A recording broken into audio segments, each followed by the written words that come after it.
Pai do Senhor Jesus Cristo seja multiplicada em sua vida e sua casa. A saudação da Igreja Batista Casa de Paz nessa segunda reunião, nesse domingo do Senhor, de Missões Rio em nossa igreja. Agradecemos a nossa Convenção Batista Carioca, a missionária que veio, foi uma bênção. Nós agradecemos a todos que participaram. Um dia maravilhoso aqui na festa maravilhosa na Igreja Batista Casa de Paz.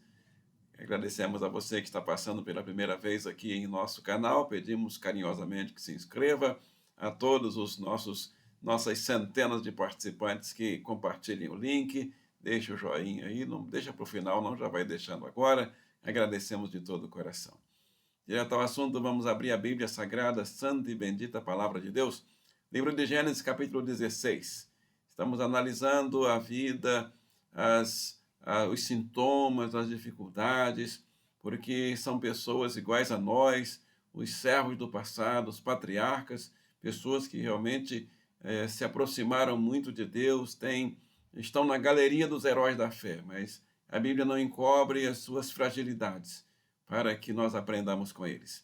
Vamos ver nessa reunião a vida de Sarai, mulher de Abrão, antes deles terem filhos. E qual era o sintoma? Gênesis 16, começando no verso 1, Sarai, a mulher de Abrão, não tinha lhe dado filhos. Ela possuía uma escrava egípcia que se chamava Agar. Um dia Sarai disse a Abrão: já que o Senhor Deus não me deixa ter filhos, tenha relações com a minha escrava, talvez assim por meio dela eu possa ter filhos. Abrão concordou com o plano de Sarai, e assim ela lhe deu Agar para ser sua concubina. Deus e Pai, pedimos que aplique essa palavra em nossas vidas e através das nossas vidas, nossa casa, nossa família, na vida, na casa, na família de tantas pessoas participantes dessa reunião, de todos, em nome do Senhor Jesus Cristo oramos. Amém? E amém. Título que escolhemos para esse texto: filhos de pais são curados da impaciência. É verdade, existe uma impaciência doentia, uma impaciência patológica.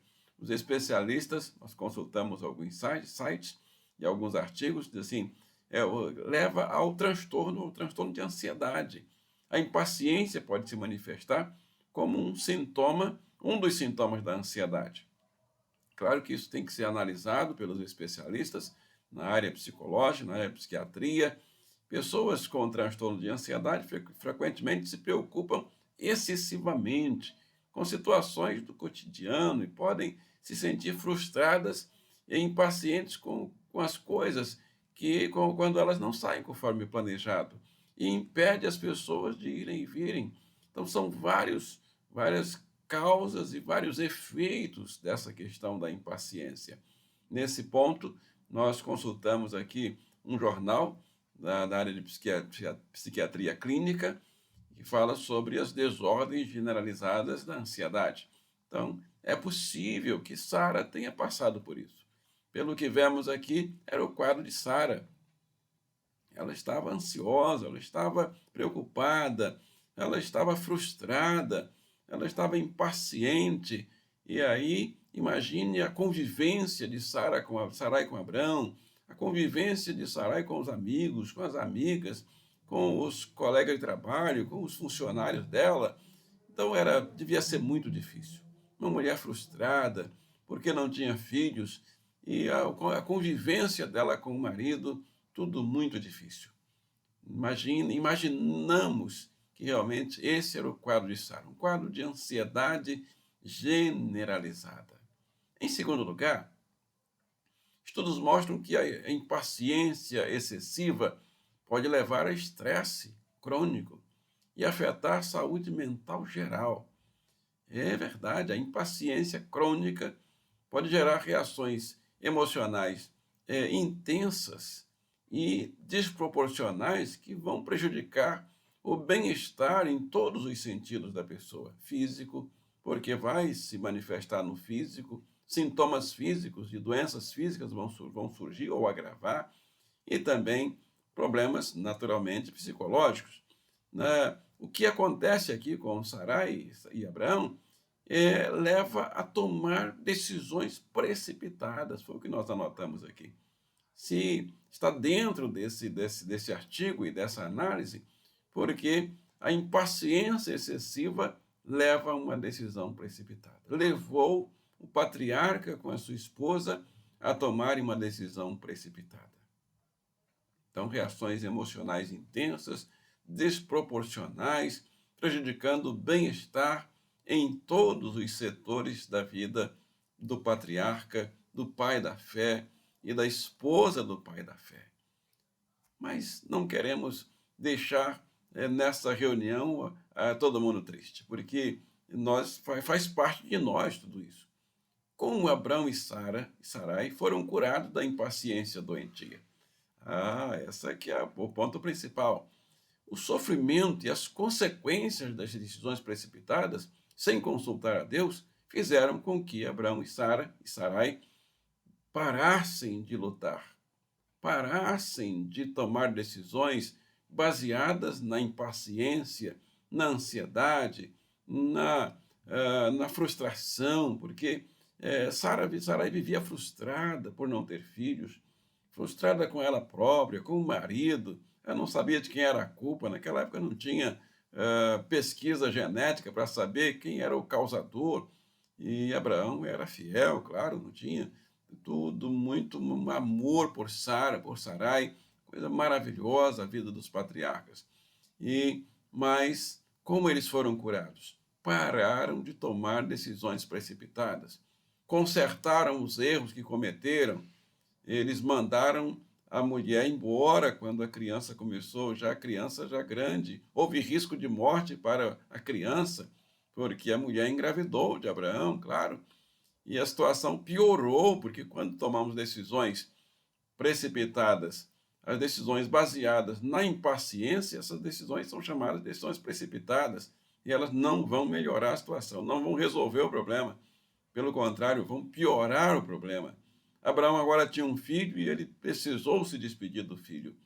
E o filho foi para o deserto sem condições nenhuma de sobrevivência. Quase morreu a criança no deserto. Manda pegar de volta a criança. Não morreu. Conserta o erro que cometeu. Paga a pensão. Faz o que é preciso. Resolve o que é preciso. Quase que Abraão foi preso, porque abandonou a criança no deserto para morrer. Deus vai ensinando, vai mostrando que precisa cuidar, precisa trazer de volta. Sara para cá. Agora precisa ter mais paciência ainda. Se antes da situação ela precisava ter aprendido a ter paciência, agora precisa aprender mais, porque já tem mais uma criança envolvida no meio. E Sarai agora estava sendo também mais ainda, zombavam mais dela, porque agora descobriram que a culpa, a esterilidade era dela, não era de Abraão. Então, várias situações, a coisa piorou muito. Mas Deus usa tudo isso. E Abraão e Sarai aprendem com os erros. Então, aprender com os erros leva a nós buscarmos o tratamento, buscarmos o médico, o psicólogo, o psiquiatra, buscarmos corrigir as situações erradas que cometemos, resolver os assuntos que não resolvemos, tomar as decisões agora no sentido de não errar mais. E aquilo que nós precisamos ter paciência. Que Deus nos abençoe, que Deus nos cure, que Deus nos ajude a entender e a aprender como ter mais paciência. E porque, concluindo, Romanos, o apóstolo Paulo, escrevendo aos Romanos, capítulo 5, ele diz que a tribulação produz a paciência. Foi isso que nós vimos com Abraão e Sara. Eles aprenderam na tribulação a ser mais pacientes. Mas não precisa chegar a passar por tribulações para aprendermos a ter paciência. Antes, Abraão e Sara poderiam ter tido mais paciência, esperado um pouco mais em Deus, e teriam evitado muitas outras complicações na vida. Mas a tribulação produz a paciência. Podemos aprender. E a paciência, a experiência, a esperança. E a esperança não traz confusão, porquanto o amor de Deus está derramado em nossos corações pelo Espírito Santo que nos foi dado. Deus e Pai, pedimos que aplique essa palavra em nossas vidas, em nossas casas, nossas famílias, e nossa resposta é sim ao apelo dessa reunião. Queremos melhorar, queremos consertar, queremos diminuir a intensidade da impaciência em nossas vidas. Queremos usar o nosso vigor para aquilo que é eficaz e não para fazer crescer a impaciência ao ponto de ela se tornar um prejuízo no nosso pensar, no nosso falar, no nosso agir, no nosso procedimento. Pedimos também saúde para os doentes, porta de emprego aberta para os desempregados. Pedimos um avivamento do Espírito Santo para a cidade maravilhosa do Rio de Janeiro. Paz para essa cidade, é o que pedimos. Pedimos e agradecemos no nome do seu Filho, nosso Salvador e Senhor Jesus Cristo. Oramos e todos digam amém e amém. Chegando ao final da nossa segunda reunião desse Domingo do Senhor, agradecemos a você, pedimos mais uma vez que deixe seu joinha, compartilhe o link. Você, pela primeira vez, está passando, clique aí no ícone, inscreva-se. Agradecemos de todo o coração. Não saia daí que tem uma bênção do coração de Deus para o seu coração. Está no Evangelho de João, capítulo 14, verso 27, que é a nossa divisa de Missões Rio para este ano de 2024. Dou para você a minha paz, disse o Senhor Jesus. A minha paz vos dou. Amém.